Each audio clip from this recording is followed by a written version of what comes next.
Үзэгчдээ эх орон телевизийн бэлгийн цэдэг нэвтрүүлгийн шинэ дугаар та бүхэнд өргөхөд бэлэн боллоо. Ингээд эх орон телевизийн хойморт Болор цумын эзэн Яруу найрагч Хөөдөөгийн Эрдэнэбаатар урагдаад байна. Ингээд танд энэ үчийн мэндийг хүргэе. Баярлалаа таванда. Монголын зохиолчдын эвлийн шагналт Болор цумын эзэн Яруу найрагч Хөөдөөгийн Эрдэнэбаатар.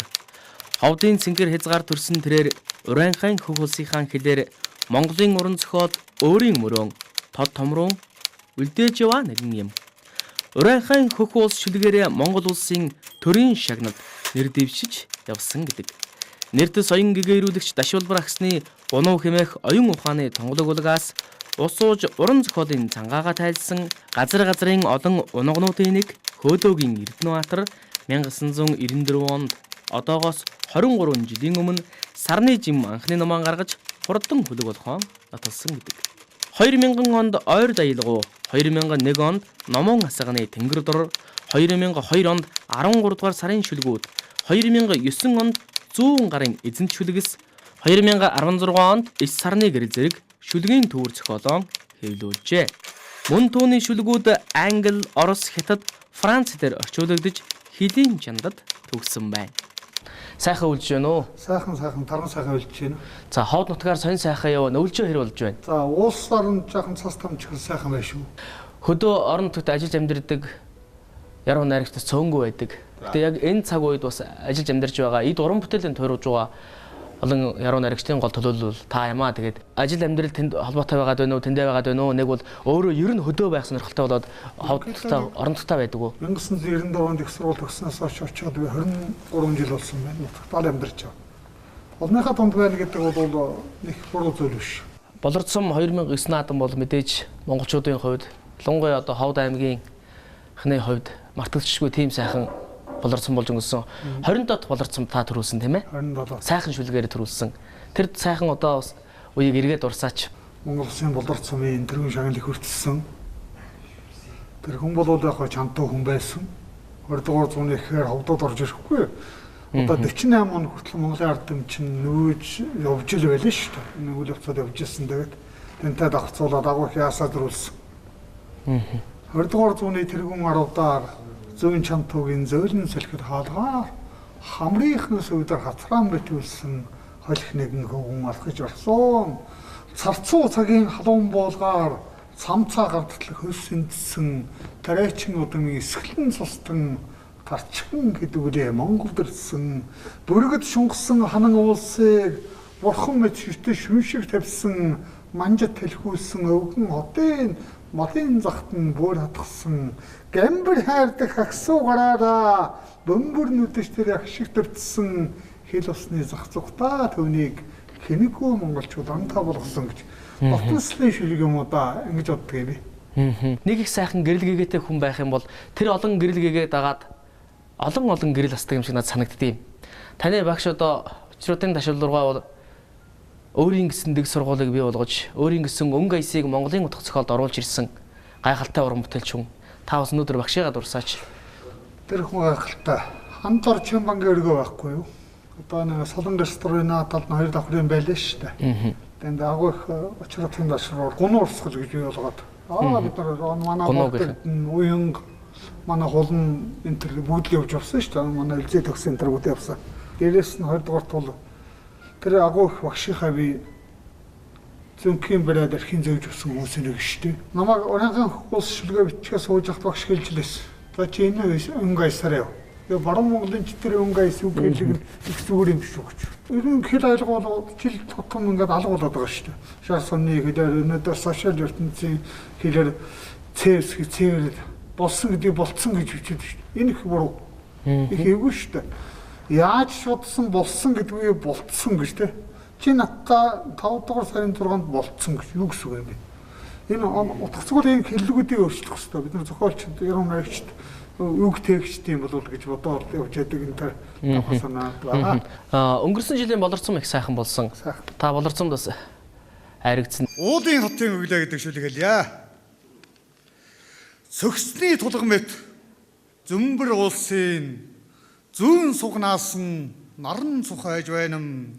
Голын эрэг дамнуулан гүүр мэтнэс хараацс холын шуудангийн сураг тэрэг мэт хөлсөн дэлгэцэн дэрсэн ааруул мэт харагдах гэр байшин гэрлийн шон шуулзан дарга даамал их сургуулийн профессорууд нь ч дулаан хөнжилдөө гүн шигдэн зөөдлөнөм сэрсэн цэцгэстийн дээгүүр дүүнгдөө шумуул нисэлдэж дэрсэн хошуугаараа зөрсөн амцыг хатхан нарны үнэрт хагас мансуурсан мөрд ширэгний захын хулс мэт тохилзан гэрлийн халуурл уулын хотыг бүрхэж гэрүүд хөдөрсөн полимет зурааслан хаяавчин сэлгээнд өвгөд тамхилж хажуу айл руу утаан нүнэ албаны цунх сугавчилсан хархүй алдаж хараагаад шуудуунд очлоо гэргийн бололтоо ялдан бүсгүй гимжсэн янзтаа ванзлаа шуунам өчигдрийн наран цохиулн толгоо бөхийсэн өвсний найрчид салхин дуайлан мордын тууранд амьсгаан битүүрсэн цэцгэс мэд сэрхээргүй голын эрэгт налсан жин үдийн тэнгэр бим битүү хөлөмж жигнэгдсэн хот хөлөрсөн алга мэт ирж яваа хүмүүс нь шилвэн даган урсаж инээмсгэлтэй шингэж шингэрмээ өдрийн сарны хагалбар хөх усанд хөвж өглөөний будан айлуудын үдэн сэмрэн эвэр бүрээний гуншаад байлгуу их хотын хуучин гүрийг тэгнэн хаглаа шитгсэн тарвсны үнэр хажуугаар зүрх үнэдэ сэнхийн шидэрхэн танилцсан бэсүүд охины шимээлтсэн үгсэн сэтгэл дотонсон хомоолыг хараад адуу хэмээн сэтгэх хоосон чанарын дэгтэй ертөнцид гэрийн тооноор тэнгэр ширтвэл гэгэн зууны сүүний нүгчээр гитсэн түүхийн алдаа сөүлэгдэнэ. Баярлалаа. Болорцом нааданд ер нь та хэдэн оноос эхэлж орсон бэ? Та бол бас хэрэд яригдсан шүү тийм ээ? За Монгол улсынхаа болорцом нэг дөрвөл нэг үзүүр 8 шог ирсэн юм байна. 8 дамжаад болорцомод болж байгаад их толгортлоо хүлээж авч байгаа. Бат тулгал сайхан шилэг гүн хоотны ширээ толгон бодрогч юм. Бодорчин бат бадарч юм уу? Энэ Монголын ард түмний зохиоч уншигчтай уулзуулдаг байр учраас энд талархалтай хүлээн зөвшөөрдөг хүмүүсийн нэг шүү дээ. Сансрын хитээс ирсэн сарны галаас би унсан онсон дэлхийн нэхийн хэвлээ олов ширдэг маань их нутгаа сударны шоолноос би мэндэлсэн суран бугуйднаа шүлэгмэн төрсөн орчлонгийн хуулийг насаараа сэрнэ оноо алдаагаа цусаараа төлнө багшин уусынхаа догшин хэрдээр дам майхантай 100 жил чарлна эцсийн тооцоогч эрдэнэ бодрыг нэ гэж.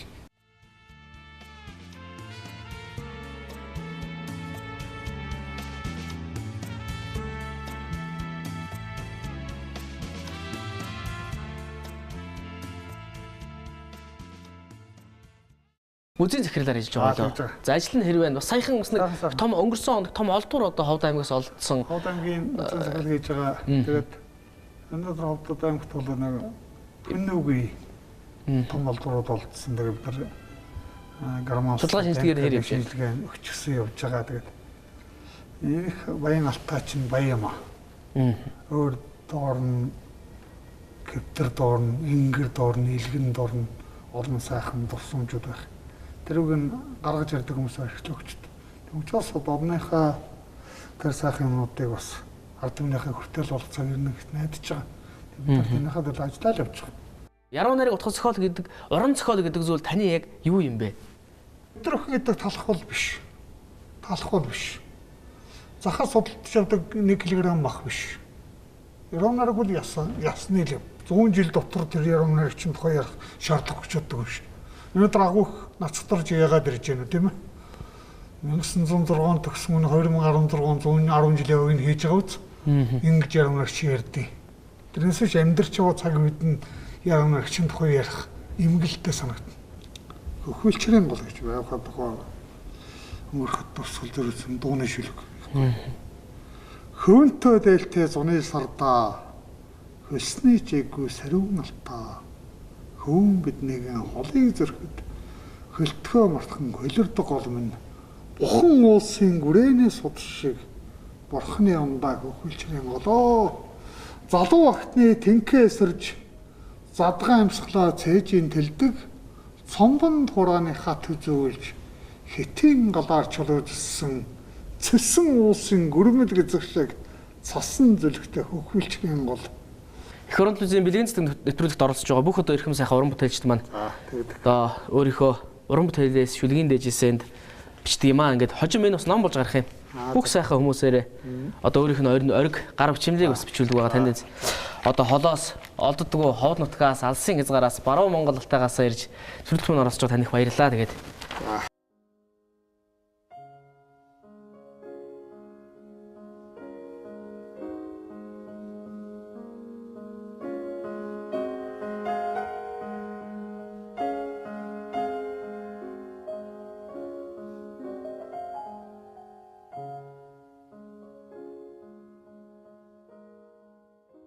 Их орон телевизийн урилгыг хүлээн авч нэвтрүүлэгт маань оролцсон танд маш их баярлалаа. Ингээд мөн одоо алс хол нутаг, ховд нутаг, баруун Монгол алтайгаас одоо хүрэлцэн ирж их орон телевизийн хаймарт морилж их орон телевизийн үзэгчтэй бас өөрийн үзэл бодол, өөрийн уран бүтээлийн дээжсээ хаваалцсан танд маш их баярлалаа. Уран бүтээлийн өндөр амжилт хүсье. Онжлууд гэдэг бол хүмүүсийн хооронд яриас гадна Монгол ард түмний амны бэлэгтэй дандаа нэгэндээ сайхан үг хэлж, сайн үг хэлж явдаг ард түмэн. Тэгээ хүндэд үзэж байгаа Монголын ард түмэнд одоо утгагүй болохсаар шиндээ сайхан шинлээрээ өнгө ордом сайхан яваараа 100 жилийн дараах цагаан бороо үзээсэй гэж юрэж. За баярлалаа. Яруу найрагч Хөөдөөгийн Эрдэнэбаатар Омоглон дэврүүн нэгэн бөгөөд олонч найз нөхөдтэй. Түүний тухай, түүний уран бүтээлийн тухай зарим нэгэн хүмүүс ийн өвүүлсэн байх юм. Улс их хурлын дараагасан Чингис хааны одонд Дэмбэрэл. Хөөдөөгийн Эрдэнэбаатар бол Монголын яруу найрагт өөрийн гэсэн байр суурийг эзэлсэн том яруу найрагч юм. Болор сумын эзэн яруу найрагч Баяр Жаргал. Хаврын байгалийн гуниглуун гэвч бас дэлгэнэн шимэлсэн хуйсгнуур Чингэвч бас манцууны өндөр анхлам энхри аяз хандлагыг түүнээс олж харах шиг болдог. Үлэмж бадрангуй цог хямртай гунигаан үргэж дийлэх санаа бодлоон ил цацах шууд халуун тодорхой зан чанар түүнд нэвчил дүүрэн. Шулуун шудраг хэлхэн хинээс эс зовнин хэлчихэн. Үнэн хатуу үг нь чинжүү давс мэт. Түүний дотоод сэтгэлд бэлдуучлал цусардл үгээтэй адил атаа хорсол шархлалч мөн үгүй. Болор сумын эзэн яруу найрагч Норвын ган тулга. Үнэхээр яруу найраг гэдэг бол дээд хэлбэрийн дээд мэдрэмжийн зүйл байдаг. Арай л өөр байдаг юм. Яг л Хөөдөөгийн Эрдэнэбаатар найрагч маань урайхан хөх хуулсан бичдэг шиг. Монгол улсын соёлын гавьяа зүтгэлтэн ай төмөр өчр Хөөдөөгийн Эрдэнэбаатар сайхан шүлэг уншиж болорд сум 27 наадамд төрүүлж байлаа. Тэр бол Бэртай найрагч юм. Нацаг дөржийн нэрэмжит шагналт яруу найрагч Эрдэнэ очир. Хөөдөөгийн Эрдэнэбаатар бол сайн шүлэгтэй яруу найрагч. Олон жил болор сум наадамд шүлгэн уншиж байгаа хүн. Шолуухан хэлэхэд эрмэгийн содон байгалийн яруу найрагч. Яруу найргийг ойлгоё гэвэл ядаж тэр хүнийхээ бүтээлүүдийг уншчихдаг байх хэрэгтэй. Яруу найргийг мэдэрч ойлгодог уншигч ховор юм. Хөдөөнөөс ирж болор сум авч байсан хоёр хүний нэг нь би, нөгөө нь Эрдэнэбаатар. Нэг нь нуулынх, нөгөө нь талынх.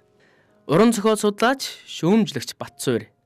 Яруу найрагч Хөөдөөгийн Эрдэнэбаатар урайхан хөхөөс бүтээлээ туйрснараа баруун Монгол тэр дундаан урайхан төмний мартагдахын ирмэгт тулж байсан туйлсын уламжлалыг орчин үеийг төрхөөрөө баяжуулан тунхаглаж төрүүлсэн олонхоо ачийг хариулсан билээ.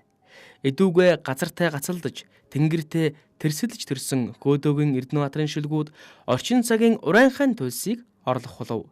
Хөх тэнгэрийн шүтгч урайхан ардын хилний онцлогоор орчин цагийн Монголын уран зохиолын хилийг баяжуулж өөрийн өвөрмөц мөн чанар бүхий туйслаг уянгын яруу найргийг бүтээн зогслоож урайхан их найрагч хэмээн хэлэгдэх нь юутай ариун бахархал, юутай төгөлдөр нэр төрвэ.